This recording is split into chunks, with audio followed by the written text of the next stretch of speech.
Jamaica Premier League. Review of the 2025-26 Round 1. The top three teams in the JPL from last season were Cavalier, champions, Mount Pleasant, runners-up, and Arnott Gardens, third-place playoff winner, a repeat of the placings for the season before. This time around their fortunes in the Caribbean competitions were not as might have been expected. Arnott Garden failed to make it out of their group in the Caribbean Shield competition, and Cavalier, depleted after losing some of their key players during the summer including Richard King and Jalmaro Calvin both to St Mirren in Scotland, also failed to make it out of the group stage in the Caribbean Cup. A major disappointment for both teams who were the reigning champions in their respective competitions. Mount Pleasant was the only team of the three to have improved their squad, being successful in signing two current Reggae Boys players, top JPL goalscorer from last season Warner Brown, Arnott Gardens, and Tyreek McGee, Veer United, in the pre-season period. They could boast a fantastic run of form in the Caribbean Cup competition to eventually win the final two-legged tie against O&M FC of the Dominican Republic and qualify for the CONCACAF Champions Cup to compete with the best club teams from North and Central America. As Caribbean Cup champions, they automatically get a bye into the round of 16 where they await a two-legged tie against the winners of the match between LA Galaxy from the MLS and Sporting San Miguelito of Panama, who play each other in the first round in February. The two teams promoted into the JPL this season were Treasure Beach and Spanish Town Police, replacing relegated teams Humble Lions and Veer United. The opening day fixture list paired the two teams together, with Treasure Beach being able to take a 2-0 victory. For Spanish Town Police, that would be the start of an 11-match winless streak, the last of which was a 10-2 defeat to Arnott Gardens. Their only win during the first round of matches was a 2-1 victory against Waterhouse, which is the lowest number of wins collected by any team in the JPL in this first phase of the season. As the team at the bottom of the ranking after round 1, they have unsurprisingly scored the least goals, 9, a record that they share with Dunbar Holden, who only just missed out on a playoff position at this point whilst maintaining the meanest defence, keeping 9 clean sheets, including 5 goalless draws, and conceding just 6 goals in their 4 lost games. Spanish Town Police also conceded the most goals in round 1 of the league season, 39, and with only 5 points from their first 13 games and lying 9 points from safety at the bottom of the round 1 table at this early stage of the season, survival in the league for them is already looking like a very difficult task.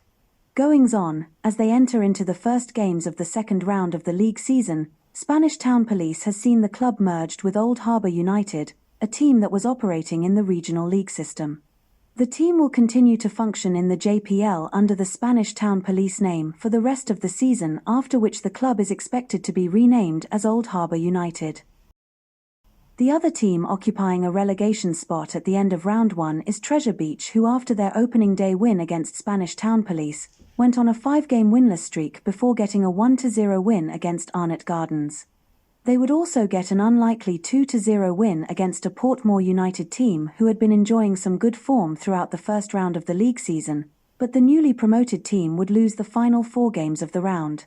Despite their position in the table, on 12 points, they are by no means out of touch with the rest of the mid-table at this point, standing just 2 points behind Harbourview in 12th and 6 points off the final playoff position occupied by Tivoli Gardens.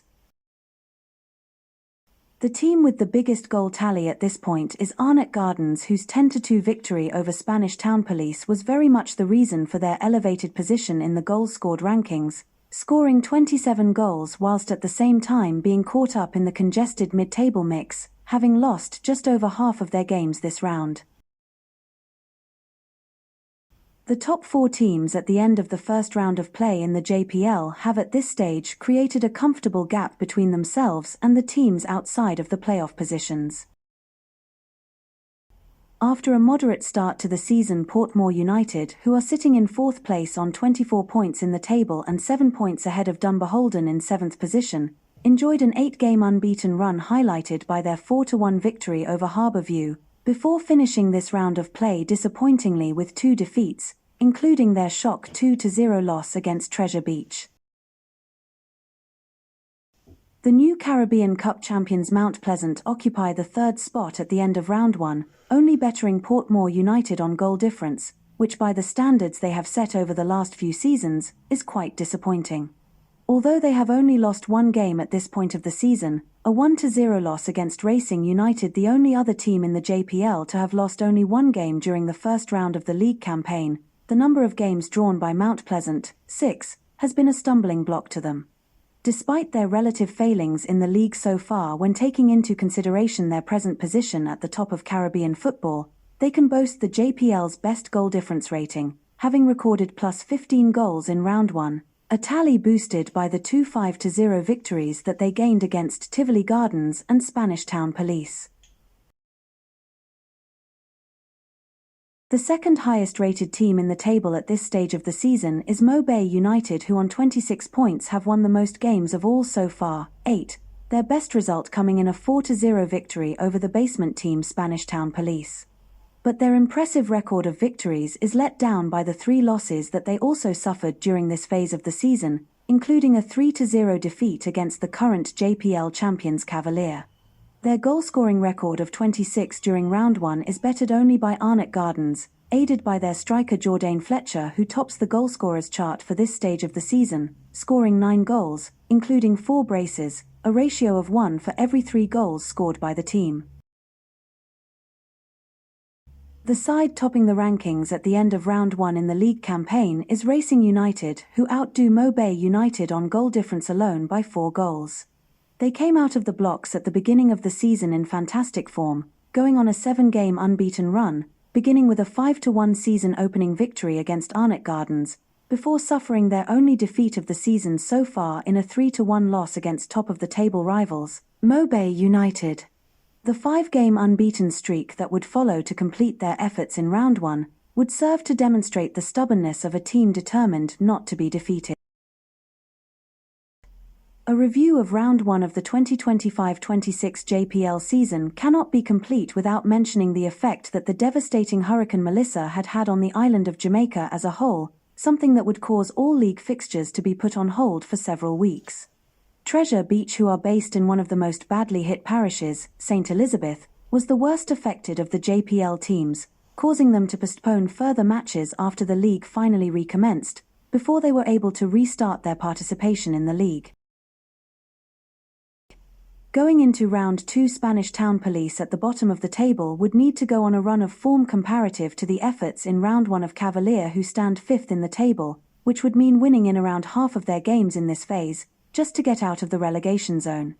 But several of the mid-table teams can consider themselves to be in danger of being sucked into the relegation zone at the expense of Treasure Beach by the end of round two if they are not careful, with Harbourview in particular being one to keep an eye on with regards to this. At the top of the table, the big question must be, will Racing United be able to maintain the solid form they have shown so far, going into round two to stay standing firm at the top of the table? But the two teams behind them in Mo Bay United and Mount Pleasant will certainly provide a significant threat to them and their ambitions to continue to be ranked number one, top dog.